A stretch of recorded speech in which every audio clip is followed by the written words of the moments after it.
Reese On The Radio, Whack FM. All right, ladies, buckle up. It's showtime.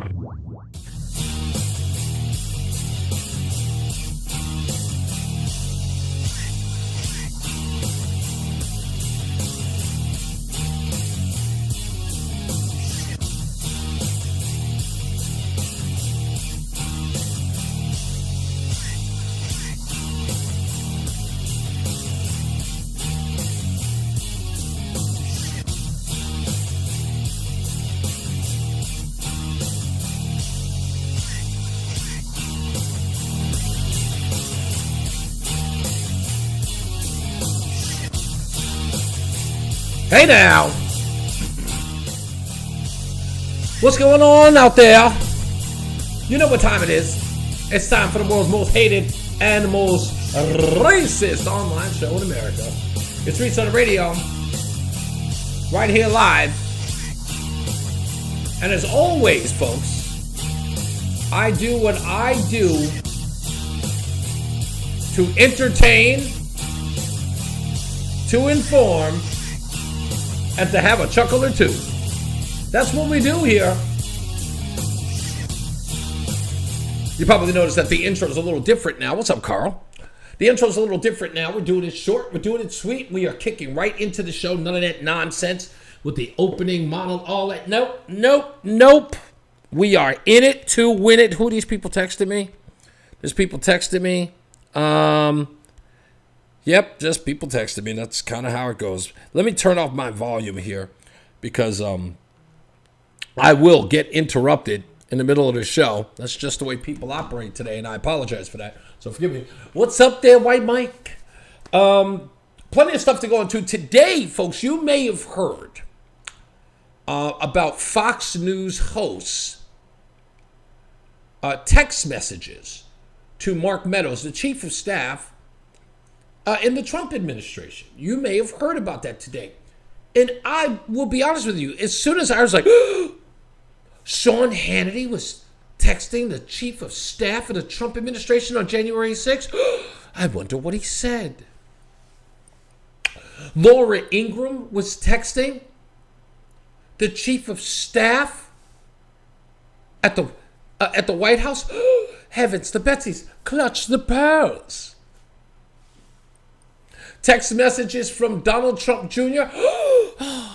Heavens to Betsy. What could Donald Trump Jr. been saying on January 6th? Well, good old Liz Cheney has exposed said emails because Mark Meadows revealed them, gave them to the January 6th committee. We'll talk about all of that. And folks, I've got video to boot. Sit back and watch it because this is the place you got to tell your friends to come. Your liberal friends, too. Tell them to get their asses over here, too. They need to be over here. Because you're going to see things you're not going to see anywhere else. You're going to get commentary you don't get anywhere else. And this nonsense about what took place on January 6th, we're going to rip that to shreds today. Because I don't want to hear anybody trying to embellish on the facts of January 6th. Because for some odd reason, the narrative has changed for some odd reason with liberal media. We'll get into that as well. We also have to talk about a Kyle Rittenhouse type of situation involving a 14-year-old boy and a pizzeria. You may not have heard anything about it, but I want to hear what people are thinking about it. I don't think it's going to get a lot of burn. I think that some people are going to be okay with a 14-year-old shooting a man in the face when you hear this story. I believe that this 14-year-old boy shooting a man in the face is warranted. Because, with Kyle Rittenhouse, it's like a little boy with a gun. His parents should be arrested for the little boy having access to a gun. Wait until you hear the story of this 14-year-old kid. That'll be in the news today. Also, we've got to talk about the Salvation Army. For those of you who remember on this show, the cutting edge of societal evolution, The folks at the Salvation Army, I reported it here on Reese On The Radio. I reported that the Salvation Army was telling its white donors to apologize for their whiteness. What all those foolish Negroes over there at the Salvation Army, has that hurt them? We'll talk about that as well. With a video to boot from the Salvation Army. And last but not least, Bubba Watson. Oh no, Bubba Wallace, not Watson. Watson's golf. Bubba Wallace, NASCAR driver. Apparently ESPN is doing a documentary about him. We'll talk about that as well. An ESPN documentary about racism that never happened. And racism that doesn't exist in NASCAR. We'll talk about that as well, because we got to get into that. And I think it's only right. So a lot of stuff to get into today, folks. So without further ado, let's chop it up.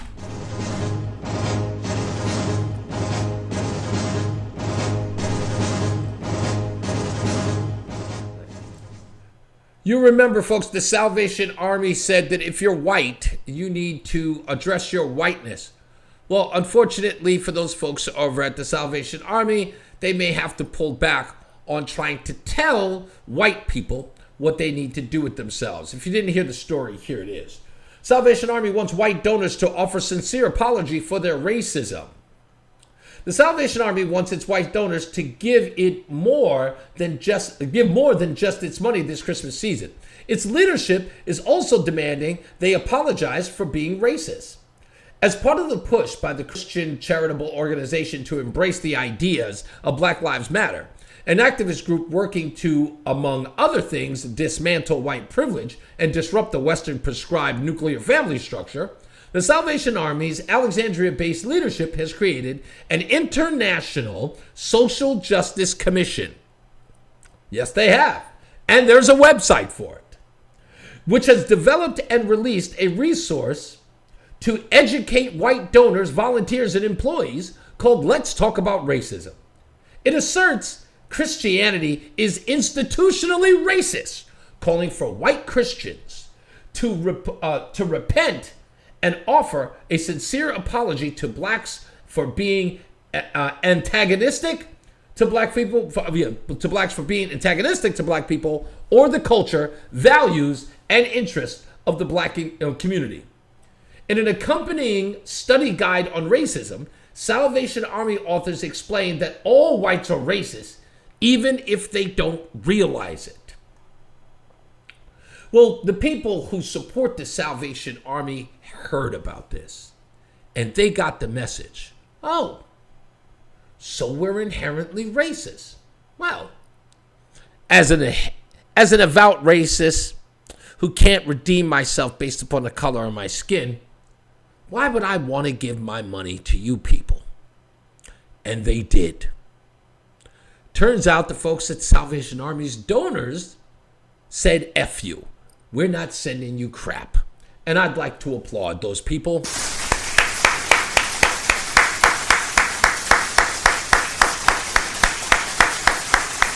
Donations are down with the Salvation Army. They're not making any money. They're making none. People aren't giving them any money. They said, F that. You're not going to sit up here and condemn us, say that we're racist without even knowing anybody. We give you money all the time. We've always given the money. We don't care who it goes to. We're thinking it's a Christian organization. We're Christian. We want to give to everyone. We're giving our hard-earned dollars. Some of us are giving up considerably hard-earned dollars to do something good. And all of a sudden, out of nowhere, they get punched in the gut. You racist. So the Salvation Army was forced to respond. I'm Commissioner Ken Hodder, National Commander of the Salvation Army. There is too much at stake right now for the people we serve for there to be any confusion about what the Salvation Army stands for. There's too much at stake right now, he says. What does he mean by there's too much at stake right now? Their dollars. The dollars that you give us are at stake right now. And you're not giving us any. There's way too much at stake. Whatever we said to you, my man, we apologize. Please forgive us. So let me be clear. We believe only in the Bible. We endorse no social theory or philosophy, and we never will. And we're not asking anyone to apologize for the color of their skin. We believe that all of us are made in God's image, and that He loves all of us equally, and that racism is totally incompatible with Christianity. We apologize for any confusion the Salvation Army has caused on this, but right now, there are lots of people who need our help. They need your help. So join us in meeting human needs in Christ's name without discrimination. Merry Christmas. And people are saying, F that. Too little, too late, Negro. You get nothing. And now all of a sudden, they want to be Christian. Oh, we don't judge people by the color of their skin. Everyone is created equally under God. But see, what the Salvation Army is doing here, let me break down what they're doing here. So, remember a couple of years ago, everybody started talking about sustainability. Everybody became green, right? Didn't matter who they were. Now, Exxon, an oil company, is a green company, right? Exxon does a commercial every day talking about renewable energy.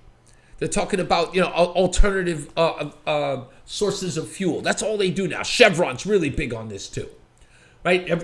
All their scientists are getting together, developing algae resources to use them into reusable. Come on.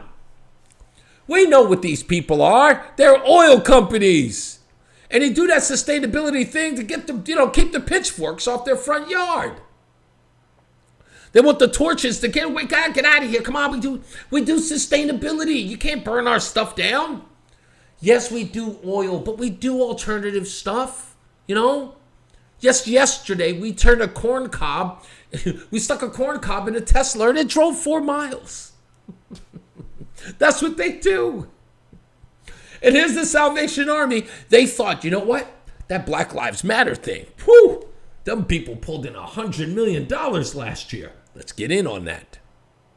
Now, look, that doesn't mean that the Salvation Army is an unscrupulous organization. But, you get in where you fit in. And race is really hot right now. Race is really on fire right now. So the Salvation Army said, hey, how can we get into this? How can we get a piece of the pie? And that's how they did it. He said, imagine being in that Salvation Army meeting and thinking, hey, that's a good idea. Somebody did. Some moron did. Wasn't the Salvation Army the... right. They had their stance on gays, yeah. I wonder what happened with that. It's a good point, Ronald.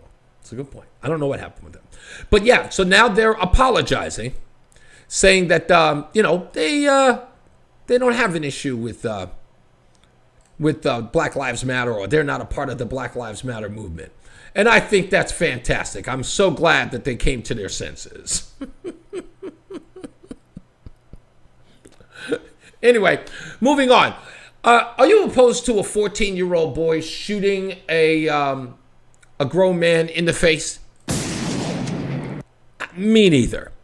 When you hear this story, which only vaguely makes me think about Kyle Rittenhouse, but with all of these people talking about kids with guns, a young man shouldn't even have been there. I can't believe that he was allowed to use a gun without suffering any penalties. Why would the parents allow him to have a gun? Well, listen to this story, see if you have that same point of view. Following the latest on a violent ordeal that played out in a Spring Garden pizza shop.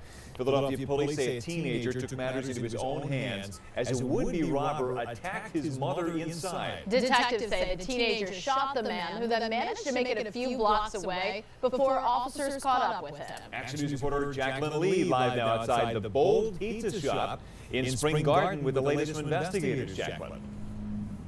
Brian, Sarah, you actually, the owner of the shop, did not want to make any sort of comment or speak on camera, but here you can see that a cleaning crew did just arrive. They are disinfecting the store. Now, sources do tell us that the boy's mother was behind the register when that attempted robber came in and started to strangle her. That's when her son jumped into action. A 14-year-old boy shot an alleged attempted robber in the face on Thursday night in an effort to protect his parent, according to police. I think most people would do that in that situation, to protect someone that they love, when they're being threatened so violently. On Thursday, just after 9:45 p.m., police responded to a call about an attempted robbery in progress at Bold Pizza, a new pizza shop at the corner of 15th and Spring Garden. But I knew something popped off out here because the SUVs and the cop cars, they were just zooming back and forth. When officials arrived, they discovered a large amount of blood on the floor, front counter, and tables. An employee told police that a man entered, forcefully reached over the counter, and tried to take money from the register. The employee and the attempted robber started struggling, with the robber beginning to strangle the victim. Police say the victim's 14-year-old son grabbed a gun from under the counter and shot the suspect one time in the face. I am very proud and kind of sad that a 14-year-old had to shoot the suspect, but it was quick thinking, and I'm glad that they were able to catch the person so fast. Officers then followed a blood trail from the pizza shop to the subway entrance around the corner. They located a shooting victim, a 33-year-old male, shot one time in his face. He was bleeding heavily. Officials say the man matched the description of the pizza shop suspect. They also believe he took part in an attempted robbery that occurred at a CVS 2 blocks away. I think it's really a kind of an insane situation just to think that it's so right around your neighborhood. And as for that CVS armed robbery, police say that did involve 3 male suspects. They believe once that robbery failed, one of the suspects then jumped over to this pizza shop, and that's when everything happened. The suspect who was shot in the face is currently in the hospital in critical condition, and police are still searching for the other 2 suspects. We're live in Spring Garden, Jacqueline Lee, Channel 6 Action News. Sarah.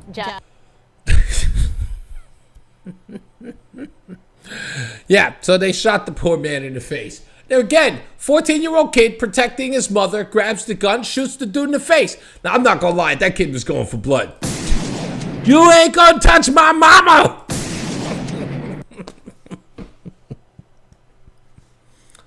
14-year-old kid. Now you can't front, you're not frowning about that. You can't be frowning about that. The kid protected his mama. As to be expected. Yes, in the face. In the face.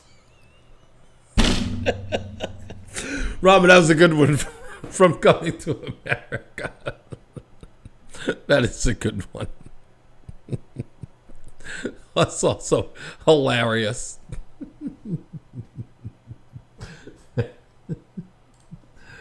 Oh, I'm sorry. That was actually really, really funny. What is this story? I'm sorry. I thought that I had this story. Yes, that's the Salvation Army story. Anyway, you know what? I'm going to take a break. Let me take this break real quick. And when we come back, we'll get into these emails or these text messages that were given to Mark Meadows, that were sent to Mark Meadows by Fox News hosts Brian Kilmeade, Sean Hannity, and Laura Ingraham on the day of January 6th when the attack happened. And we'll break down why it's a good thing that these text messages were revealed by Liz Cheney in the fashion that they were. So stick around. We'll be back. It's Reese on the Radio.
right, we're back.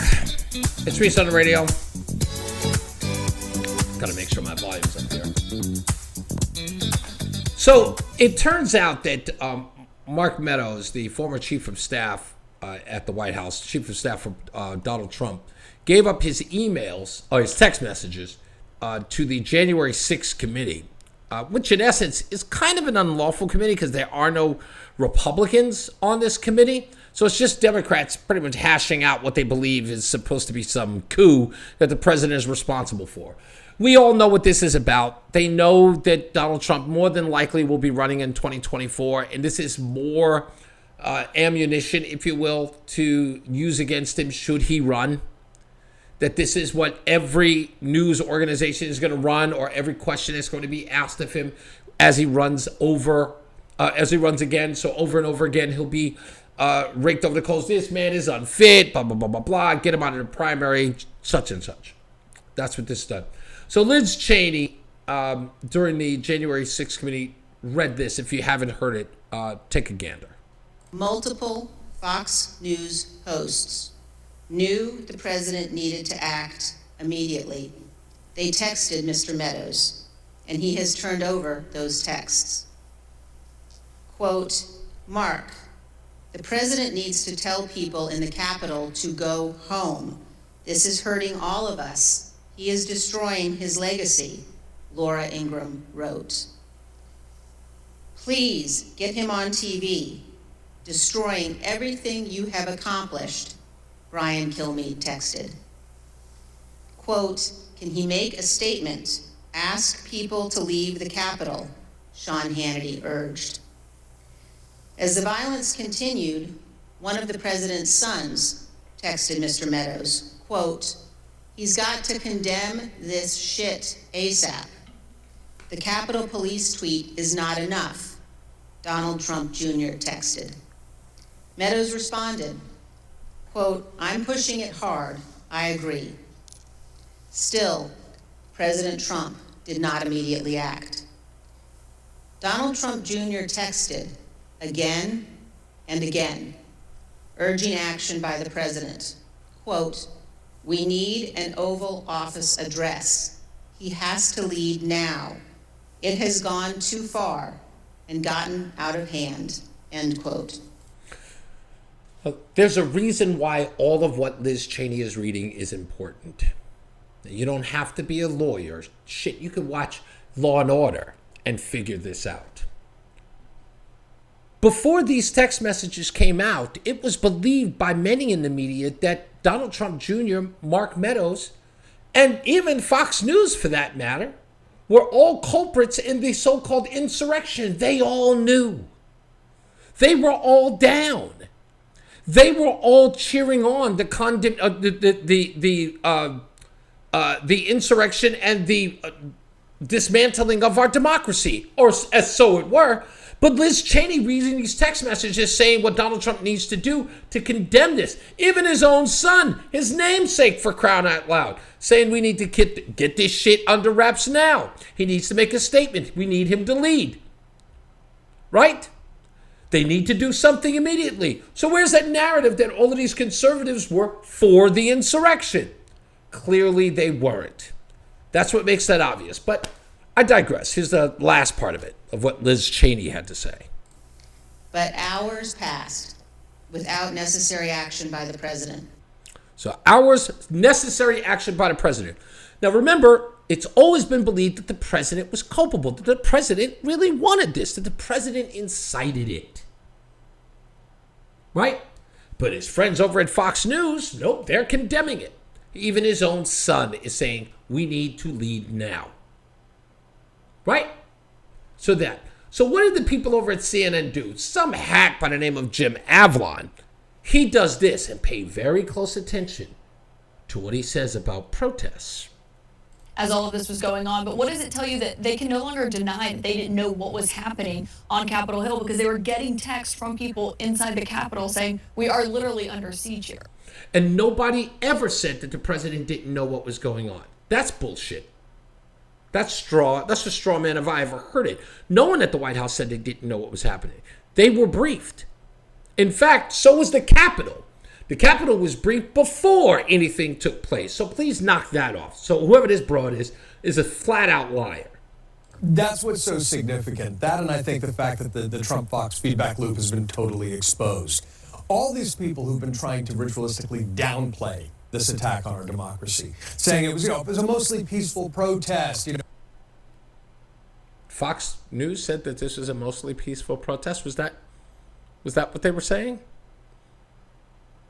Jim Avalon, why would he use that phrase? It was a mostly peaceful protest. Because if I remember correctly, that's what they were saying over at CNN, wasn't it? Christine, Laura, what you're seeing behind me is one of multiple locations that have been burning in Kenosha, Wisconsin over the course of the night. A second night since Jacob Blake was seen shot in the back 7 times by a police officer. And what you are seeing now, these images came and come in stark contrast to what we saw over the course of the daytime hours in Kenosha and into the early evening, which were largely peaceful demonstrations in the face of law enforcement. It wasn't until night fell that things began to get a little bit more contentious. Things were thrown back and forth. A little bit more contentious.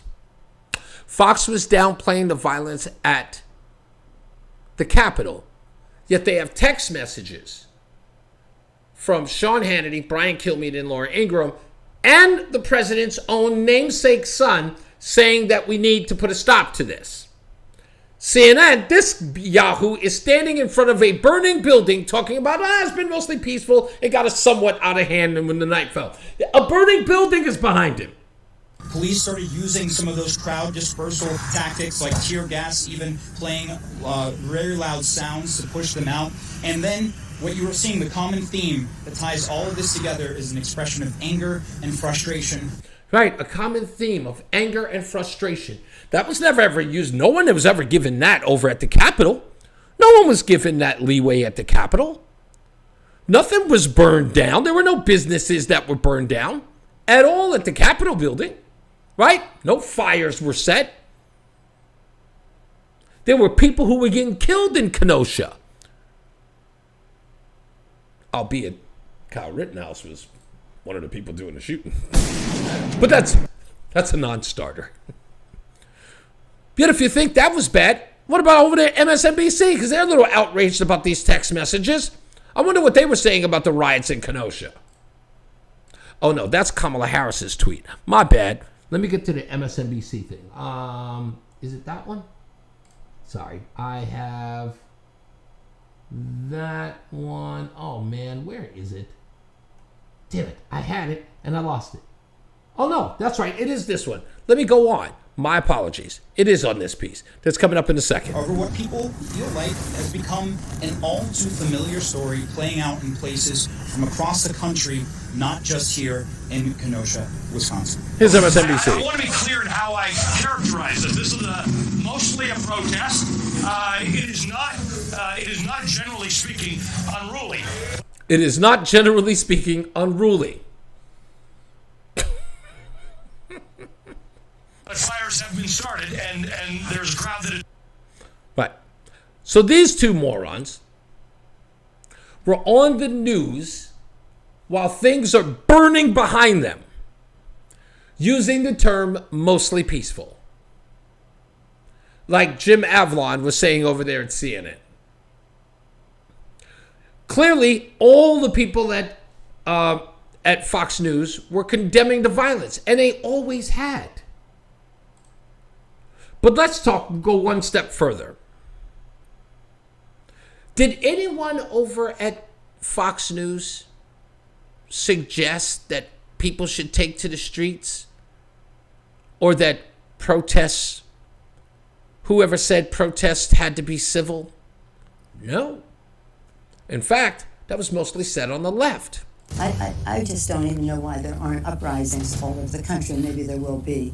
People need to start taking to the streets. This is a dictator. You know, there needs to be unrest in the streets for as long as there's unrest in our lives. Enemies of the state. Show me where it says that protest is supposed to be polite and peaceful. Do something about your dad's immigration practices, you feckless. When they go low, we kick. How do you resist the temptation to run up and wring her neck? The biggest terror threat in this country is white men, most of them radicalized to the right. I thought he should have punched him in the face. I said, even if you lost, he insulted your wife. Yes. He came down the escalator and called Mexicans rapists and murderers. He said, well, what do you think I should have done? I said, I think you should have punched him in the face and then gotten out of the race. He would have been a hero. I'd like to punch him in the face. I said if we were in high school, I'd take him behind the gym and beat the hell out of him. Punch some people in the face! When was the last time an actor assassinated a president? They're still going to have to go out and put a bullet in Donald Trump, and that's a fact.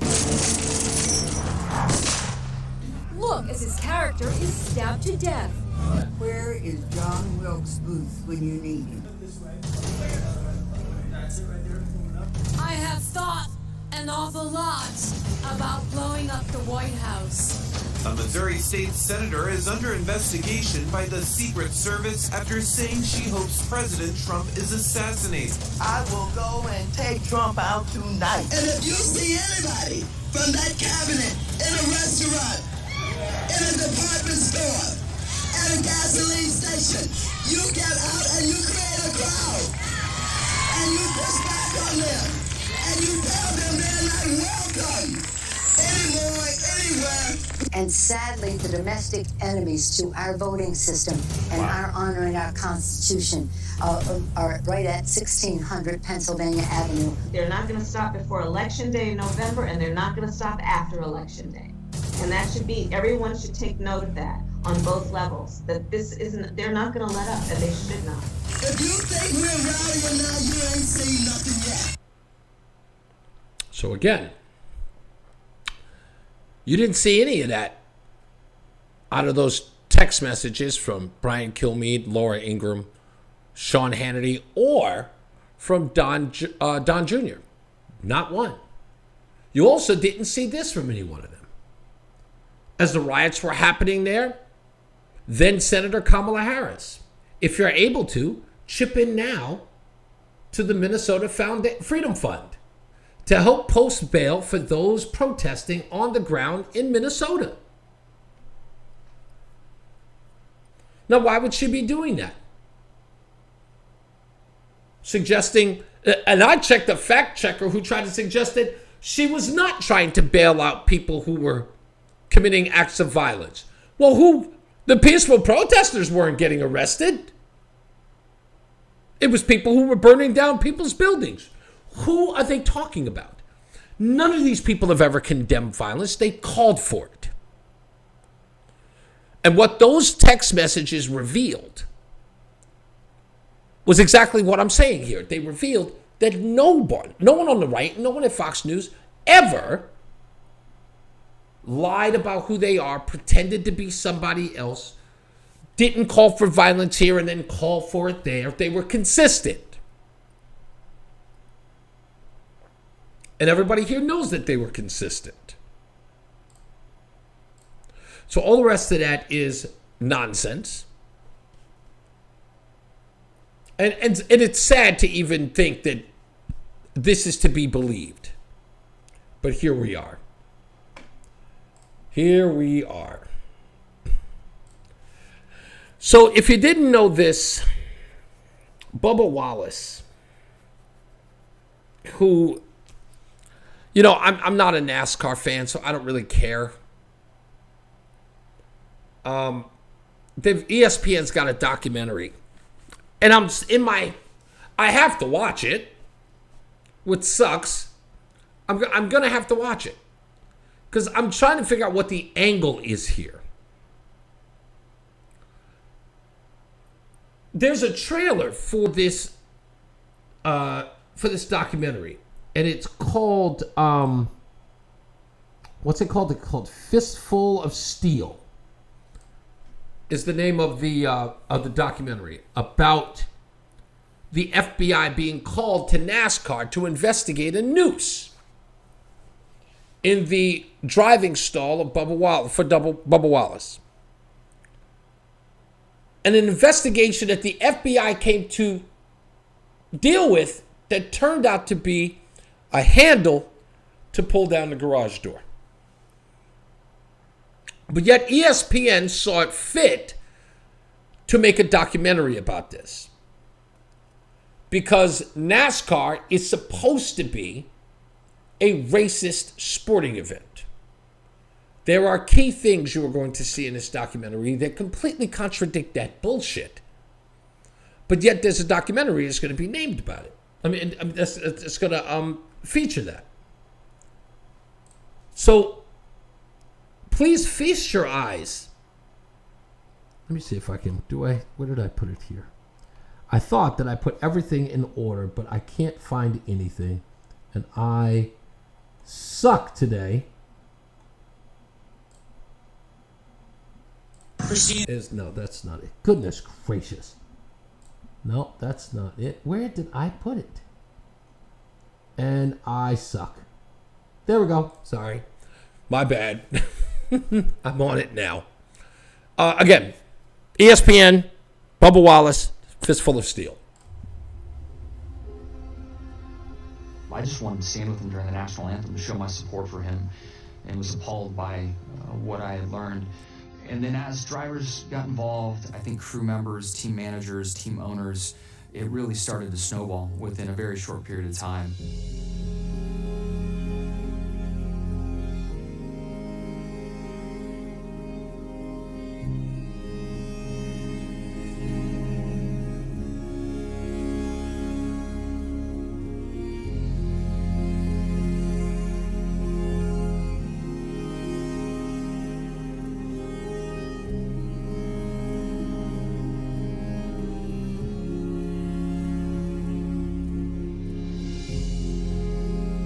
Most incredible, non-competitive moment in sports I'd ever seen. That moment, I could feel the weight of that moment, and I think we all did as we were walking. When I get out of the car, I look back, and I was like, holy shit, it's the whole garage. The whole garage. And that's when I lost it.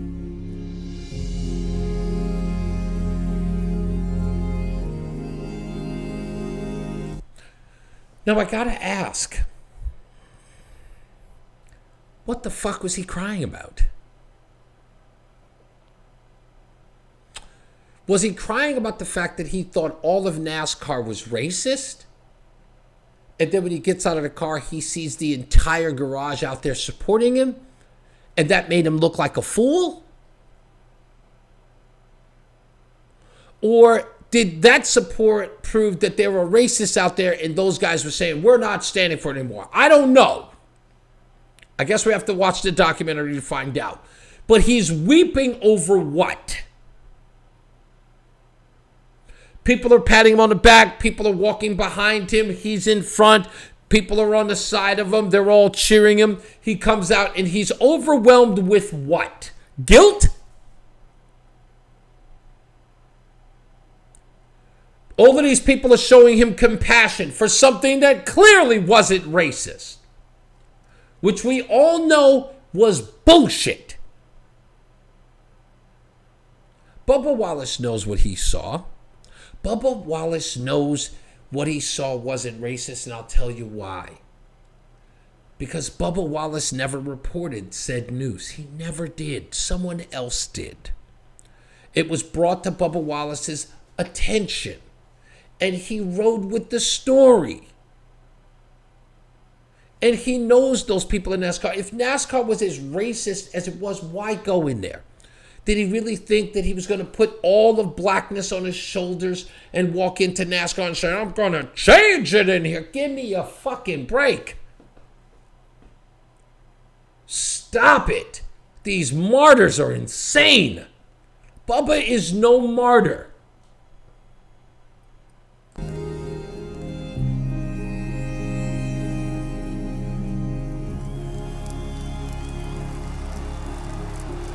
And what are they applauding him for? Being black?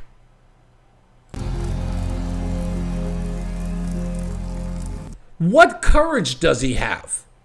He'd been there for years, black. He's always been Bubba Wallace. He's always been in NASCAR. He's been there for years. What changed that now he's getting an applause? All of those, which by the way, I know, I have information up on high. All of those people who were standing behind him all knew that that wasn't a news. They all knew. And they were all pissed about it, but they weren't allowed to say anything. In the midst of all the turmoil that he created, that was going on in the world, with the black and white, the hatred and everything that was going on, the entire NASCAR family rallied behind my son. The entire NASCAR family rallied behind her son. Entire. That's what his mother said. Entire. Not some, not large, not a lot. Entire. But listen to the shit Bubba says at the end of this.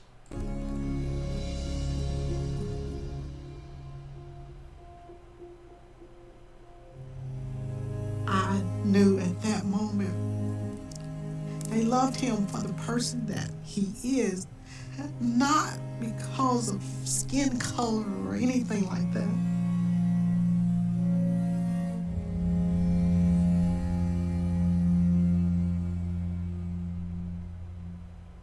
What did it mean when all those people who were so silent on that chat 2 weeks earlier? Oh, I still don't forget. But this moment was still important. The people who were silent on that chat, I still don't forget. About what? The people who were silent knew better. Those people who were silent knew that there was no noose in your garage. You don't forget that they weren't going to fall for the okie doke? That's what you don't forget? He's still trying to milk. There was some form of racism that happened in his garage. And it never happened. So now he's upset at people who didn't fall for the hoax, who didn't fall for the BS.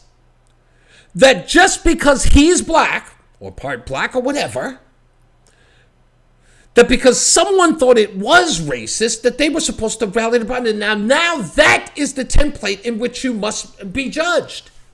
That's your litmus test. It doesn't matter whether or not the cries of racism were real or not. You have to condemn it on its face without investigation. Contempt prior to investigation, they say.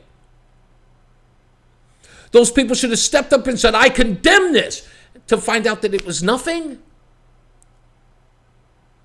They were supposed to have a knee-jerk reaction to racism that didn't exist, and Bubba, oh, he still remembers them.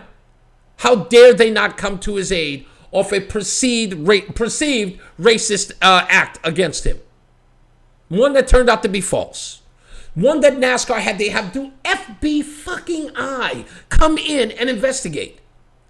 The FBI? He can't forget. Look at his consternation. Arrogant fuck.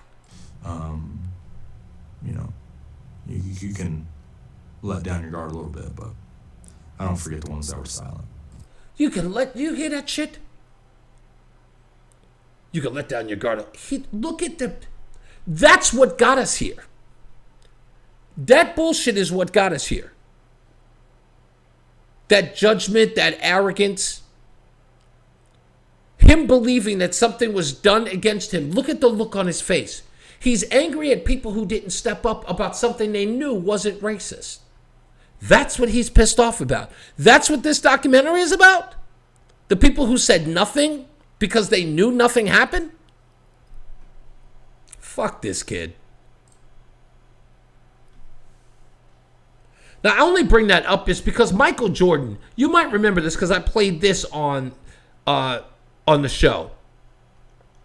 Michael Jordan was interviewed by the Today Show because now he's going to be with Bubba Wallace in NASCAR, right?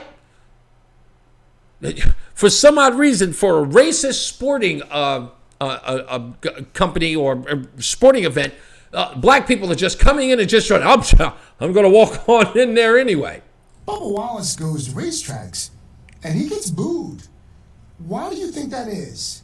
Because he's a liar. Because he's an opportunist. Because just like the aforementioned Salvation Army, racism is niche right now. It's the bee's knees. It's what all the kids are doing. Victimhood. It's the new cashmere sweater. It's the new cardigan.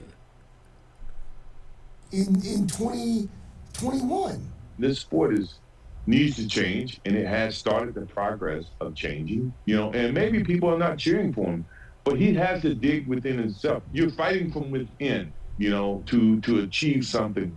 And when you achieve it, it's far more gratifying than you can even imagine. And it's inspiring to people that, really start to understand what the fight really is about. The challenge of entering a sport with little diversity and where the Confederate flag has been commonplace for decades was one Jordan was willing to take head on. When I dove to get involved in NASCAR, I knew I was diving into the teeth of racism. Knew it. Been there, experienced it, but I wasn't afraid of it. I was looking forward to the challenge.